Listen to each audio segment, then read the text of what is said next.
Hello students. So in this video we are going to see the gaseous state book back problems. So book back la irukkudiya problems kulla solution answer. See the question. A sample of gas at 15 degrees Celsius at 1 atmosphere has a volume 2.58 decimeter cube. That is, temperature is given T1 as 15 degrees Celsius and V1 is given as 2.58. When the temperature is raised to 38 degrees Celsius, that is T2 is 38 degrees Celsius, what is the volume of the gas? 15 degrees Celsius la 2.58 decimeter cube இருந்தால் அப்போ 38 degree Celsiusல எவ்வளோ volume? So அப்போ டெம்பரேச்சரையும் வால்யூமையும் equate பண்ணக்கூடிய equation V1 by T1 equal to V2 by T2. So அப்போ 15 degree Celsius நம்ம கெல்வினை மாற்றிக்கிறோம் and that is 288 kelvin T1. T2 ஓட வேல்யூ 311 கெல்வின். வால்யூம் V1 வந்து 2.58 decimetre cube. V2 we have to find out. So அப்படியே இந்த V2 is equal to என்ன ஆயிடுது, V1 T1 into T2. So அப்படி சப்ஸ்டியூட் பண்ணுறோம். V1 ஓட வேல்யூ 2.58, T1 வேல்யூ வந்து 288 into T2 value 311. So simplify பண்ணும்போது we get a value 2.78 decimetre cube. So volume என்ன ஆயிடுது, 2.58லேருந்து 2.78க்கு நம்ம டெம்பரேச்சர் இன்க்ரீஸ் பண்ணும்போது இன்க்ரீஸ் ஆகுது. Okay, next problem is question number 47 in book back.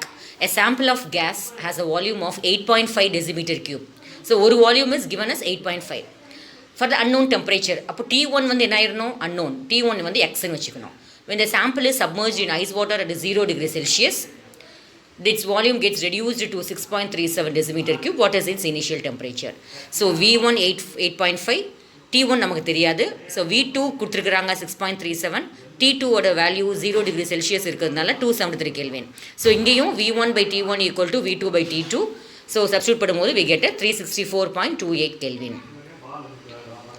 Next problem, of two samples of nitrogen gas.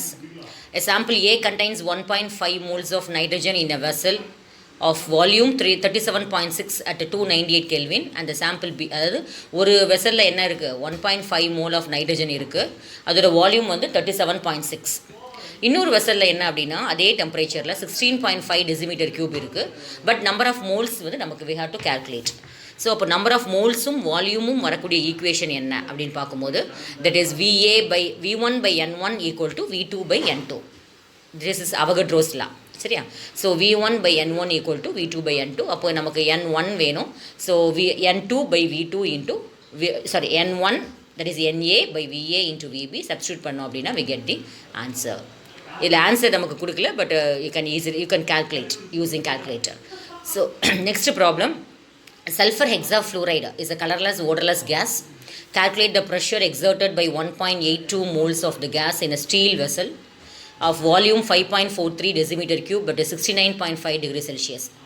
So assuming ideal gas behavior, so N value is given as 1.82 moles. ஒரு N value கொடுத்துருக்குறாங்க. Ideal case behaviour அப்படிங்கிற word தான் நமக்கு clue. அப்போ we know the ideal gas behavior formula PV equal to N into RT. என்ன கேட்டிருக்கிறாங்க அப்படின்னா calculate the pressure கேட்டிருக்காங்க. ஸோ P வந்து நமக்கு வேணும். அப்போது என்னெல்லாம் இருக்குது அப்படின்னு கிவன் பாருங்கள். N வந்து 1.82 moles, வால்யூம் V வந்து 5.43 decimetre cube, temperature is given as Celsius. So அது 273 ஆட் பண்ணால் நமக்கு கெல்வினில் கிடச்சிரும். ஸோ இது எல்லாத்தையும் சப்ஸ்டியூட் பண்ணால் we can easily find out pressure. So PV equal to N into RT. So P equal to nRT by V. Substitute பண்ணோம் அப்படின்னா we get 94.25 atmosphere. Then argon is an inert gas which is used in light bulbs to retard the vaporization of the tungsten filament. A certain light bulb containing argon at 1.2 atmosphere, there is pressure P1 is given as 1.2 and 18 degrees Celsius are heated to 85 degrees Celsius. அப்போ T1 is 18 degrees Celsius and T2 வந்து 85 degrees Celsius. So calculates the final pressure. அப்போ ஒரு P1 is given, ரெண்டு temperature T1 T2 கொடுத்துருக்குறாங்க. We are going to find out P2. அப்போ ப்ரெஷருக்கும் டெம்பரேச்சருக்கும் உள்ள relation என்ன அப்படின்னு பார்க்கும்போது so P1 by T1 equal to P2 by T2. So by substituting the P2 value, P2 equal to P1 by T1 into T2. Now we get the answer, that is 1.2 atmosphere by 291 into 358. You can calculate using the calculator. Okay, find the answer. Then a small bubble rises from the bottom of a lake. இதில் என்ன கொடுத்துருக்குறாங்க அப்படின்னா temperature 6 degrees Celsius T1 is given and 4 atmosphere P1 is given. where the temperature is 25 degrees Celsius ஆயிருந்து அப்போ T2 given and P1 also given. Find the volume of the அப்போ volume include ஆகுது. ஒரு volume is given as 1.5. அப்போ volume include ஆகும்போது formula P1 V1 by T1 equal to P2 V2 by T2. அதில் நமக்கு V2 மட்டும் வேணும். Remaining things எல்லாத்தையும் சப்ஸ்டியூட் பண்ணோம் அப்படின்னு சொன்னால் we get value 6.41 moles நமக்கு கிடைச்சிரும். So next problem is hydrochloric acid is treated with a metal to produce hydrogen gas. Suppose a student carries out this reaction and collects a volume of 154.4 into 10 to the power minus 3 decimeter cube. அப்போ ஒரு volume நமக்கு கிடைச்சிருக்குது and the pressure is 742 millimeter and the temperature also given us 298 Kelvin. What mass of hydrogen gas is did the student collect? So நமக்கு வந்து என்ன ஒரு இது அப்படின்னு சொன்னால் இந்த இடத்துல நமக்கு வந்து you have to consider that ideal gas equation PV equal to N into RT. அப்போ அதில் நமக்கு n value first we have to find out. Pressure இருக்குது, வால்யூம் இருக்குது, கேஸ் கான்ஸ்டன்ட் வேல்யூ வந்து நமக்கு வந்து சப்ஸ்டியூட் பண்ணோம் அந்த இடத்துல. Temperature also 298 kelvin. ஸோ நமக்கு மெர்க்குரிங்கிற மென்ஷன் பண்ணுறதுனால ஸோ இந்த இடத்துல நமக்கு எவ்வளோ கொடுத்துருக்குறாங்க P1 742, இன்னொரு வந்து ப்ரெஷர் வந்து எவ்வளோ that his case constant value அப்படின்னு பார்க்கும்போது that is 62 millimeter per mercury லிட்டருக்கு இன்வர்ஸ். ஸோ அந்த ஆன்சர் நமக்கு எவ்வளோ வந்துடுது என்னோட வேல்யூ இஸ் 0.006 மோல் வந்துடும். நமக்கு n equal to PV by RT தானே. So n equal to mass by molar mass. அப்போ mass equal to n into molar mass எவ்வளோ 2.016. ஸோ மல்டிப்ளை பண்ணும்போது we get a 12.1 milligram. So next problem, இது வந்து based on Graham's law of diffusion problems. It takes 192 seconds for an unknown gas to diffuse through a porous wall and 84 seconds for nitrogen gas to effuse the same temperature and pressure. What is the molar mass of unknown gas? So இதில் வந்து that is unknown gas divided by N2 is equal to square root of that is molecular mass of nitrogen by unknown gas அப்படின்னு கொடுத்துருக்குறாங்க. இது timing பாருங்கள் 192 second for an unknown கேஸ்க்கு எவ்வளோ வச்சுருக்காங்க 192 second and through A porous wall and 84 second for nitrogen gas வந்துருக்கு. So நமக்கு நேரம் நம்ம சப்ஸ்டியூட் பண்ண முடியாது. நம்ம ஏற்கனவே படிச்சிருக்கிறோம் கிரஹாம்ஸ் லா ஆஃப் டிஃப்யூஷனில் வந்து இன்வெர்ஸ்லி ப்ரொபோர்ஷனல் இருக்கிறதுனால ஸோ மேலே 84 செகண்ட் எடுத்துக்கணும், கீழே வந்து 192 செகண்ட் எடுத்துக்கணும். அதுக்கப்புறம் ஸ்கொயர் ரூட் ஆஃப் நைட்ரஜனுக்கு நேரம் வரக்கூடிய வேல்யூ என்னது நமக்கு 192. ஸோ அப்போ அதுக்கு நேரம் மேலே இருக்கணும். So 14 gram mole inverse by unknown.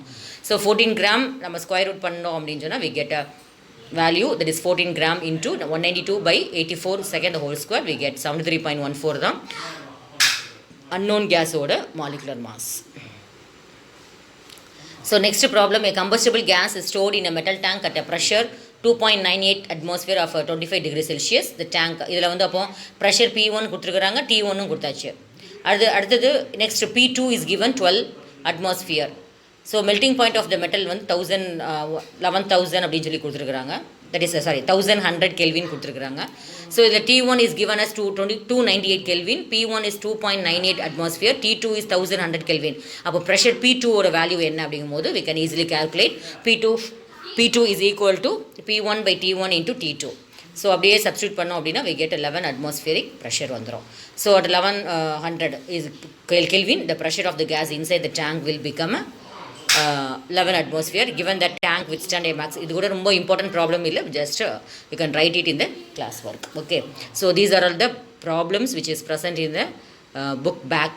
Okay, evaluation பார்ட்டில் இருக்கக்கூடிய ப்ராப்ளம்ஸ் நம்ம டீச் பண்ணியாச்சு. ஸோ எல்லாமே மெயினாக நமக்கு என்ன கிவனோ அதுலேருந்து எது இல்லையோ அதை ஈஸியாக கண்டுபிடிச்சிடலாம். மெயினாக பார்த்தீங்கன்னா formula P1 V1 by T1 equal to P2 V2 by T2 ஒரு ஃபார்முலா, இல்லை V1 by T1 equal to V2 by T2, இல்லை P1 by V1 equal to P2 by P2. எல்லாமே அவகட்ரோலா, சார்லஸ்லா, பாயில்ஸ்லா அண்ட் கிரஹாம்ஸ்லா, இந்த 4 லாஸை தான் மெயினாக யூஸ் பண்ணி நமக்கு புக் பேக்லேயோ இல்லை புக் இன்சைட்லேயோ வரக்கூடிய problems. Okay, so all should write in your class work.